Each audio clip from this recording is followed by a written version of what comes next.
Ce journal, les membres du gouvernement se familiarisent avec les outils de la bonne exécution du budget de l'État.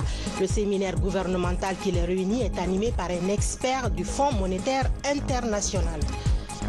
Et puis, le ministre Dr Ibrahima Kourouma a fait une visite inopinée sur les chantiers de construction à Kaloum.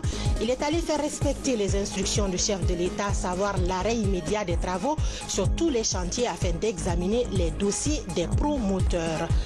Enfin, à Kouroussa, dans la ville de Kamarala, la danse du Dundumba est mise au service de la paix. Les fils de la localité s'en servent pour renforcer les liens de fraternité dans le Hamana. C'était là pour le sommaire. Bonsoir à tous. Très ravi de vous retrouver au compte de cette grande édition. Ouverture à Conakry ce matin d'un séminaire gouvernemental. Son objectif est de familiariser les membres du gouvernement avec les outils d'élaboration, d'adoption et d'exécution du budget de l'État. Animé par un expert du Fonds monétaire international, l'accent a été mis sur l'exécution des budgets ministériels selon les normes internationales requises. Adi Kamara, Ousmane Bangoura. C'est un séminaire gouvernemental. Il est axé sur la présentation du processus d'élaboration, d'adoption et d'exécution du budget de l'État. Un exercice qui obéit à des principes réglementaires en matière de gestion des finances publiques. À cet effet, les techniciens en la matière se sont penchés sur les réformes de base et la qualité des prévisions budgétaires de l'État. Le présent atelier offre l'occasion aux membres du gouvernement de se familiariser avec ce processus en vue d'améliorer la qualité du projet de loi de finances qui en découle. La Constitution impose une date contrainte pour le dépôt du projet du budget à l'Assemblée nationale au plus tard 15 octobre de chaque année. Cette date contrainte nous impose de dérouler un calendrier budgétaire pour respecter cette contrainte. Ce processus est assis sur trois principes majeurs, en l'occurrence l'exhaustivité, la transparence et la participation. Pour améliorer le système des finances publiques en Guinée, les experts veulent bâtir une nouvelle stratégie de prévision budgétaire avec en prime la maîtrise de la nature des dépenses à effectuer. Le débat sur le budget doit commencer au sein des ministères d'abord. Un débat interne sur la répartition intraministérielle de cette enveloppe que le Premier ministre a octroyée à chaque ministère. Donc un débat budgétaire interne doit pouvoir se mettre en place au niveau de chaque ministère de manière à préparer les avant-projets qui vont faire l'objet des discussions en conférence budgétaire convoquées par le ministre du Budget. Il y aura les conférences budgétaires qui vont être organisées par le ministère du Budget au courant de ce mois d'août, où les ministères vont venir défendre leurs projets ou avant-projets du budget. C'est sur cette base que les arbitrages vont se faire et qui vont remonter jusqu'au Conseil des ministres où se fera l'adoption du projet de loi de finances. La modernisation de la gestion budgétaire dans les différents départements ministériels vient privilégier la transparence et la participation. Cet atelier était un exercice utile et qui a été extrêmement bénéfique pour les membres du gouvernement parce qu'en ce qui concerne l'élaboration et l'adoption du budget, il faut dire que beaucoup de ministres, membres de ce gouvernement, étaient très mal informés et n'avaient pas assez de maîtrise sur le processus budgétaire. Nous sortons aujourd'hui beaucoup plus aguerris. Aujourd'hui, on a pu comprendre un peu plus en détail le rôle des différents assistants financiers dont disposent les ministres, c'est-à-dire les chefs des divisions administratives et financières, les chefs comptables matière, les personnes responsables des marchés publics et il a été aussi explicité que l'ordonnateur principal de tous les départements ministériels, c'est le ministre lui-même. Mais il est assisté dans cette tâche par des personnes qualifiées de haut niveau que l'administration lui a confié pour l'aider dans l'accomplissement quotidien de sa tâche. Au cours de ce panel, l'accent a été mis sur les grandes orientations de la politique des finances publiques. Là-dessus, les techniciens sont revenus sur la promotion des projets d'investissement permettant ainsi de soutenir la croissance économique de la Guinée. Vous l'avez compris, ce séminaire gouvernemental a été présidé par le Premier ministre chef du gouvernement. Dr Ibrahima Kassori Fofana est largement revenu sur les enjeux liés à l'exécution correcte du budget de l'État. Il est au micro de Adi Kamara. Cet atelier, vous vous en doutez, se tient dans un contexte de redynamisation du travail gouvernemental visant l'accélération de la mise en œuvre du plan national du développement économique et social PNDS en vue de la transformation structurelle de l'économie guinéenne et de l'amélioration des conditions de vie des populations guinéennes. En effet, dans le souci d'une meilleure présentation budgétaire, le projet de loi des finances 2019 est élaboré conformément à la nouvelle nomenclature budgétaire en application des articles 18 et 19 de la loi organique relative aux lois des finances. Cette présentation permet d'accroître la lisibilité et la transparence des informations budgétaires. Pour l'exercice 2019, l'ensemble des ministères sont invités à présenter leur projet de budget sur la base du cadre de dépenses à moyen terme sectoriel, CDMT. L'application de cette approche s'inscrit dans la perspective du passage à la budgétisation par programme conformément aux dispositions normatrices de la LORF. Compte tenu des enjeux de cet atelier et des défis qui se présentent à vous, ministre, je demande à chacun d'entre vous de mettre à profit cet atelier pour une meilleure appropriation des règles et principes fondamentaux qui encadreront les conférences budgétaires à venir. En tant qu'ordonnateur de vos budgets, je souhaite, à travers cet atelier, que vous puissiez trouver des réponses à vos préoccupations et que vous garantissiez ce faisant l'atteinte des objectifs consignés dans les lettres de mission que je vous ai envoyées il y a 2 semaines. Car en réussissant la programmation budgétaire, nous créerons les conditions de la réussite de la mission du gouvernement. Je souhaite que cet atelier soit ainsi la plateforme d'échange responsable, dans un langage franc et constructif, et dans un esprit d'équipe et de cohésion gouvernementale. On se rend à l'hémicycle où le président de l'Assemblée nationale a reçu en audience les membres de l'Organisation coréenne pour la culture céleste, la paix mondiale et la restauration de la lumière. Compte rendu d'audience, Robert Sidi Tolno. C'est une organisation coréenne œuvrant dans la culture céleste, paix mondiale et restauration de la lumière. Cette structure qui entend rayonner et élargir son partenariat à travers le monde vient officiellement présenter l'organisation à l'institution parlementaire guinéenne, mais surtout remettre au président de l'Assemblée nationale sa lettre d'invitation afin de participer à sa prochaine conférence en septembre 2018 en Corée. Nous avons 3 initiatives principales.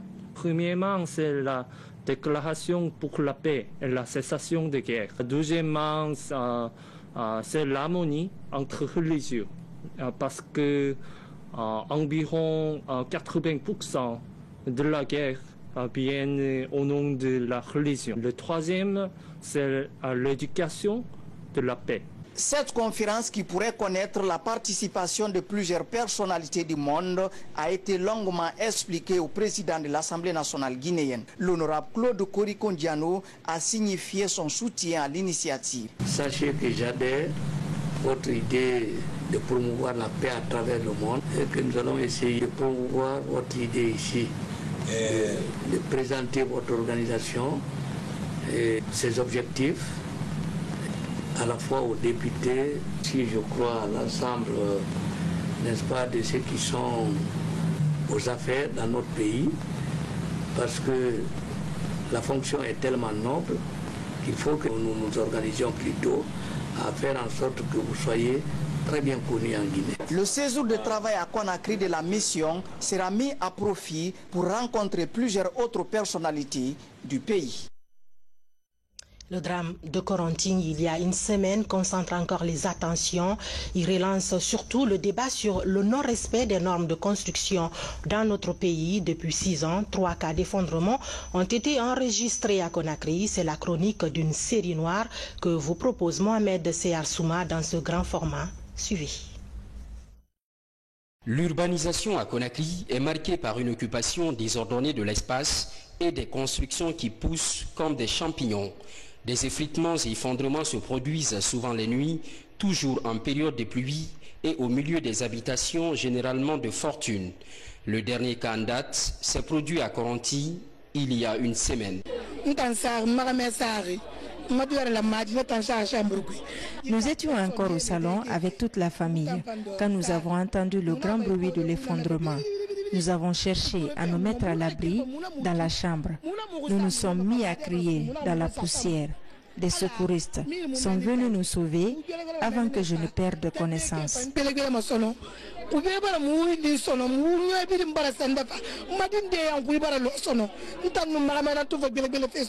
L'équipe de la protection civile a extrait tous les corps ensevelis sous les décombres. Bilan, 4 morts, des blessés et des maisons détruites aux alentours de l'immeuble écroulé. Pas besoin d'être un spécialiste des constructions pour poser les premiers constats. J'ai toujours écrit au ministère de l'Habitat, tous les bâtiments en hauteur, on ne doit pas construire sans que le document ne passe à la protection civile. Moi, je suis ingénieur de sécurité incendie. Donc, tous les bâtiments en hauteur doivent passer, le plan d'abord doit passer à la protection civile pour la validation. D'abord pour les mesures de sécurité incendie, mais nous devrons savoir le bâtiment, comment le plan a été élaboré, quels sont les matériels. Parce que si vous avez vu, il y a eu l'effondrement, c'est parce qu'il n'y a pas eu le respect des, comment on appelle, des normes. Même en voyant l'implantation, on voit qu'il n'y a pas eu d'excavation. Et on ne peut pas construire 2, 3 étages sans excavation. Nous avons pris des renseignements avec les riverains qui nous ont dit qu'ils n'ont jamais vu de machine ici pour faire des excavations et que ça a été fait à main nue. L'homme ne peut pas faire à main nue des excavations pour 8 étages, c'est pas possible. La série noire des effondrements d'immeubles en construction commence en 2012 à Conakry. Dans la commune de Dixine, à la minière, un immeuble de 6 étages est réduit en poussière. Mais en Guinée, on oublie trop vite les alertes pour veiller sur des mesures de précaution durables. Les services à la base veillent difficilement au grain. 2 années après la minière, une autre tragédie a lieu à Lambagny. 2 morts et plusieurs blessés sous les décombres.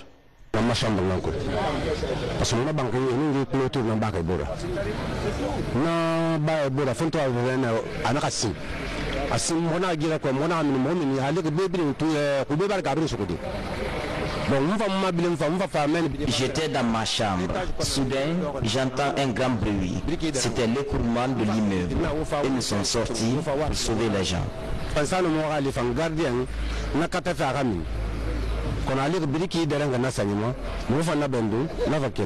Ces 3 cas d'effondrement d'immeubles sur 6 ans ont fait 9 pertes en vies humaines. Mais qu'est-ce qui explique l'allongement de cette série noire dans la construction d'habitat? Nous avons rencontré l'une des voies autorisées du secteur des bâtiments et des travaux publics. Sa réaction est proche du mea culpa. Un bâtiment qui tombe, le plan il peut être mal fait, mais si les structures qui ont composé et la réalisation du bâtiment sont faites dans les règles de l'art, je pense que le bâtiment ne va pas tomber. Donc la situation qui prévaut aujourd'hui interpelle la mission d'ingénieurs. Les spécialistes fustigent aussi les promoteurs immobiliers qui auraient peu de respect pour les normes de construction des bâtiments. Pourtant, les procédures en la matière sont bien claires. Depuis le montage du projet, l'architecte vous accompagne à mieux vous pourvoir, à mieux constituer votre programme de construction. Après, il vous aide à faire les études liées à la construction que vous souhaitez. Après ces études, il vous accompagne à faire les démarches administratives pour que vous disposez des documents légaux vous permettant de construire votre bâtiment. Et après la construction du bâtiment, l'architecte vous aide à certifier votre bâtiment. En quoi faisant? En vous délivrant une attestation de bonne exécution. Vous prenez cette attestation, vous partez vers les services qui vous ont délivré le permis, vous avez le certificat d'habitabilité. Aujourd'hui, les pratiques doivent changer. L'administration est appelée à se montrer ferme, comme le veut le chef de l'État dans son souci de préserver des vies humaines. L'état de plusieurs autres immeubles inspire des inquiétudes en ce moment. Le cas par exemple de cette construction située à Nongo. Sa fondation est bâtie sur la clôture d'une villa déjà habitée. À plusieurs reprises, l'arrêt des travaux est envisagé, mais l'opération s'arrête aussitôt qu'elle démarre. À Conakry, la médaille de baume actuelle des constructions a donc son revers, qu'il faut maîtriser à tout prix. Justement, c'est hier, depuis le dernier cas en date de cette série noire qui est l'effondrement de l'immeuble à 7 niveaux dans le quartier de Coronti. L'heure est à la vigilance. Le président de la République, qui s'était rendu en personne sur les lieux du drame, a donné des instructions fermes, celles de stopper dans l'immédiat tous les travaux sur ces chantiers afin d'examiner le contenu des dossiers des promoteurs. Martin Fancinadouno. La ville de Conakry connaît une urbanisation accélérée non structurée. Depuis quelques années, des immeubles sortent de terre. Parfois, les normes de construction ne sont pas respectées. Le phénomène d'effondrement de quelques édifices est la conséquence de cette anarchie. Le dernier cas est survenu il y a une semaine à Coronti dans Kaloum. Depuis, le président de la République a annoncé des mesures. La chose que nous allons faire maintenant, c'est qu'au niveau du ministère de l'Urbanisme et du gouvernorat, et du chef de quartier, systématiquement, toute personne qui veut construire une maison en état, il faut qu'il donne le plan et qu'on voit avec l'architecte et l'ingénieur. Parce que souvent, les gens construisent des maisons sans soubassement. Par exemple, si les maisons n'ont pas de soubassement, on ne peut pas construire une maison état sans soubassement.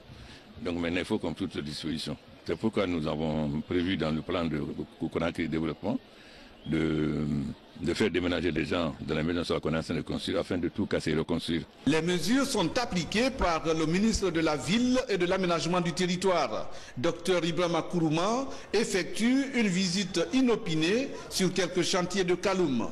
Il s'est fait accompagner des membres des ordres des architectes et ingénieurs. Sur le terrain, les débats sont engagés avec les promoteurs et superviseurs de ces chantiers pour comprendre les contours techniques et les matériaux utilisés. Suite à quelques défaillances constatées, le ministre ordonne l'arrêt des travaux. Cette instruction ferme du président de la République est une instruction pour que nous travaillions de manière à ce que tout ce qu'il y a comme chantier aujourd'hui, nous ayons toutes les informations nécessaires. Vous savez, beaucoup de chantiers aujourd'hui fonctionnent, je ne dirais pas de façon irrégulière, mais fonctionnent de façon à ce que certaines choses ne soient pas précises à l'intérieur. Vous savez, pour construire, il faut un permis de construire. Le permis de construire peut être obtenu. Mais malheureusement, très souvent, ceux même qui sont sur les chantiers ne sont pas des cadres qualifiés. C'est pourquoi aujourd'hui nous sommes sortis avec l'ordre des architectes, l'ordre des ingénieurs. Nous allons faire arrêter tous les chantiers sur instruction du président de la République. Tous les chantiers arrêtés, nous demandons à tous les propriétaires des chantiers de se présenter au niveau du ministère de la Ville et de l'Aménagement du Territoire avec tous les documents. Et dans ces documents, nous allons voir non seulement s'il y a un titre foncier, mais aussi quels sont les architectes et quels sont les ingénieurs qui ont travaillé, qui ont participé, qui ont contribué à l'élaboration de ces documents. On ne peut pas commenter au-dessus. La déjà a été pris devant moi à Coronti là-bas. Donc si le ministre est là aujourd'hui, là je reste derrière la décision. Ils vont vérifier le document, si c'est propre, il n'y a pas de problème. C'est une première pour le département en charge de la gestion des terres et de la construction d'associer architectes et ingénieurs professionnels à de telles opérations. La réaction positive, c'est de maintenant changer la manière de faire les choses au niveau de la construction. On a vu des maîtres d'ouvrage qui étaient indiqués comme architectes. On a vu tout à l'heure, je pense que vous avez fait noter, un bâtiment qui était on avait un bâtiment en R+1 avec un étage et on se retrouvait à construire 2 niveaux sans panneau de chantier, sans rien. Et c'est une assurance de la place connue qui a pignon sur rue et qui se permet de construire des choses. Donc, vous voyez, ça veut dire qu'il n'y a pas que des privés, des particuliers, mais également même des entreprises se donnent à ce type de pratique et il faut vraiment stopper cela. De Sandarvalia en passant par Temenetaï jusqu'au boulevard de commerce, le ministre a visité tous les chantiers. y dresse un constat déplorable. L'absence des ingénieurs et architectes pendant l'exécution des travaux. Avant de prendre des mesures draconiennes, il invite les promoteurs à présenter tous les documents justifiant l'exécution de leurs projets immobiliers à son cabinet dès lundi. L'actualité, c'est aussi ce processus de reconversion des femmes pour sortir de la pauvreté. C'est une nouvelle option qu'envisagent beaucoup de femmes actuellement. Celles que vous allez voir en image sont passées à l'acte. Elles étaient dans des carrières avec des marteaux, des pelles ou encore des pioches. Maintenant, elles vont évoluer dans l'agriculture avec un soutien du consulat suisse en Guinée. Thierno Ousmane Diallo, Sankoumba Doukouré. Dans leurs prestations théâtrales, elles sensibilisent les femmes à ne pas travailler comme concasseuses dans des conditions rudimentaires. Dans plusieurs zones du pays, les femmes effectuent cette activité au péril de leur santé.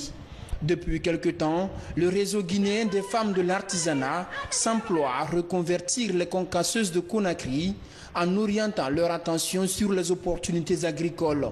Regroupées en groupement, les femmes reçoivent des équipements pour entamer une nouvelle expérience qui leur permettrait de gagner dignement leur vie, loin de la poussière et du bruit des marteaux qui s'abattent sur les blocs de pierre.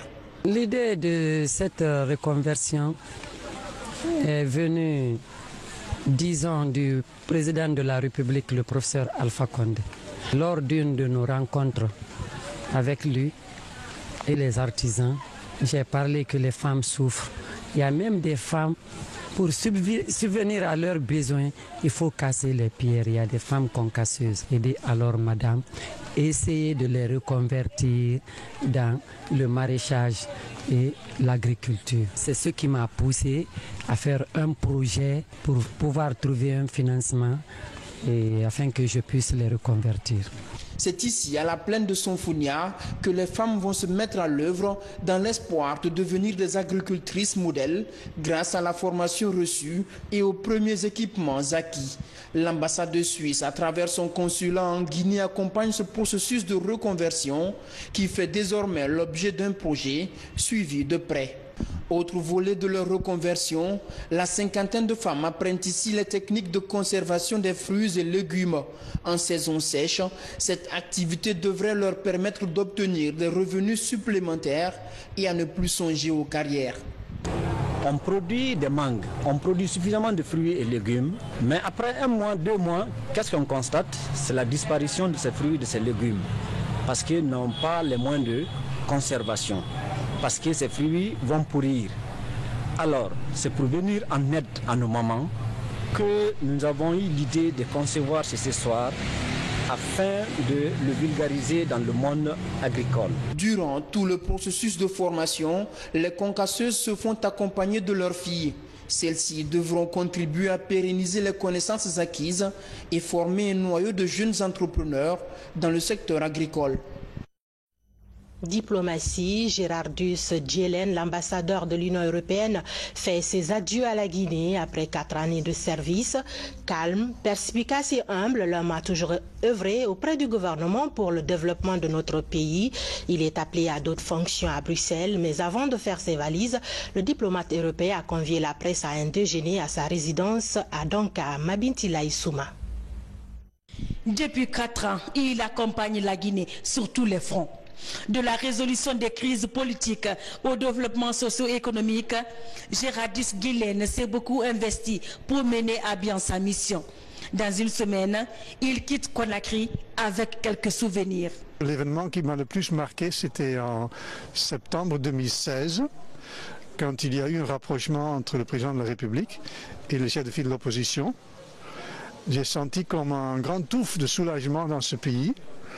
Et on a vu qu'avec ça, une réelle négociation était possible pour essayer de conclure le dialogue politique interguinéen et commencer à construire réellement pour une amélioration du processus démocratique en Guinée. Pour dire au revoir au peuple de Guinée, le diplomate européen a offert un déjeuner aux journalistes, des hommes et femmes de médias qui l'ont côtoyé et accompagné dans sa mission. J'ai découvert en lui un homme de vérité, un monsieur qui, dans les moments difficiles, a eu le courage de dire aux Guinéens vous dites que ça, ce n'est pas bon, mais je pense que ce n'est pas mal. Vous pensez que cela est très grave, mais il y a encore plus grave à travers le monde. Et ces moments de vérité, il les a répétés aussi bien à Conakry qu'à Zérékoré, où j'ai travaillé avec lui quand j'étais à l'UNICEF. Et ce sont ces choses qui m'ont marqué, c'est ce qui fait que je suis venu lui dire au revoir. Il y a eu ce maintien des relations entre la délégation de l'Union européenne en Guinée et la presse guinéenne à travers diverses activités. Donc on a cité des formations, des concours qui se sont organisés et plein d'autres activités appui à la presse guinéenne. Je pense que tout ceci a contribué justement à bâtir une relation solide entre la presse et la délégation de l'Union européenne. Et je suis convaincue que même après son départ, cette dynamique va continuer. Fort de ses acquis, d'autres défis l'interpellent déjà. À partir du 1er septembre, Gérardus Guélé prendra fonction à Bruxelles au service européen d'action extérieure. Il quitte Conakry en laissant derrière lui des actions concrètes comme cette route de 63 km entre Kissidegou et Guédou. Je vous propose à présent les échos du monde. Les nouvelles nous viennent du Zimbabwe où la vie reprend après les violences post-électorales de Séoul où on a enregistré ce week-end une manifestation contre la pornographie en caméra cachée. Le résumé de l'actualité africaine et du reste du monde, c'est avec Daouda Tabansila.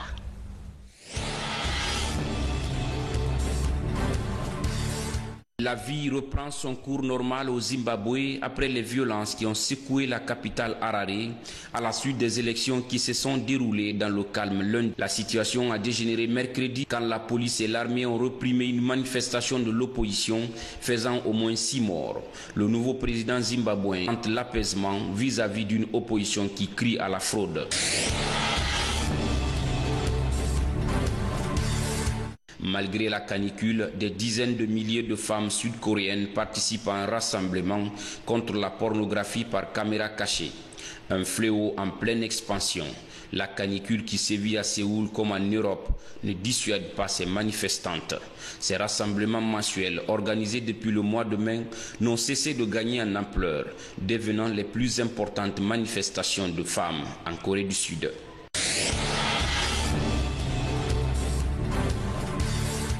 Des aubergines et des poivrons qui poussent à la verticale, des fraises et des salades qui se récoltent à l'aide d'un escabeau. Dans ce potager perché sur un toit de banlieue parisienne, une culture hors sol parfaitement adaptée au milieu urbain. Rendons-nous à présent à Kouroussa, dans la ville de Kamaralai, où le Dundumba est mis au service de la paix. Cette danse, encore appelée danse des hommes forts, invite au renforcement des liens d'amitié et de fraternité pour le progrès du Amana. Reportage Djamo Kabar. À Kouroussa, la danse folklorique Dundumba résiste au temps et continue de renforcer la cohésion sociale. Elle propose à l'ensemble des populations des occupations variées correspondant à leurs désirs. Facteur de rapprochement, la danse des hommes forts valorise aujourd'hui le dynamisme de cette cité historique. Au stade préfectoral de Kouroussa, l'Amphia Touré, à travers la jeunesse, s'attache à restituer le passé du Amana. Il invite la nouvelle génération à cultiver la paix et l'esprit du développement local. Kouroussa est une famille, Kouroussa doit prendre ensemble et laisser ensemble.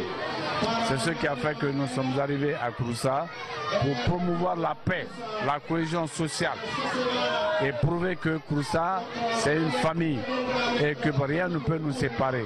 C'est pourquoi je suis venu aujourd'hui à Kouroussa, être dans la boue comme mes frères, partager ses sentiments et dire, faire croire à tout le monde que personne ne peut développer cette préfecture si ce n'est pas nous-mêmes. Et qu'on se sacrifie, ce que nos parents nous ont légué, les sacrifices que les parents nous ont consentis pour que nous devenions quelque chose. C'est le retour de l'ascenseur, c'est rien d'autre. Et nous serons là chaque fois que c'est nécessaire.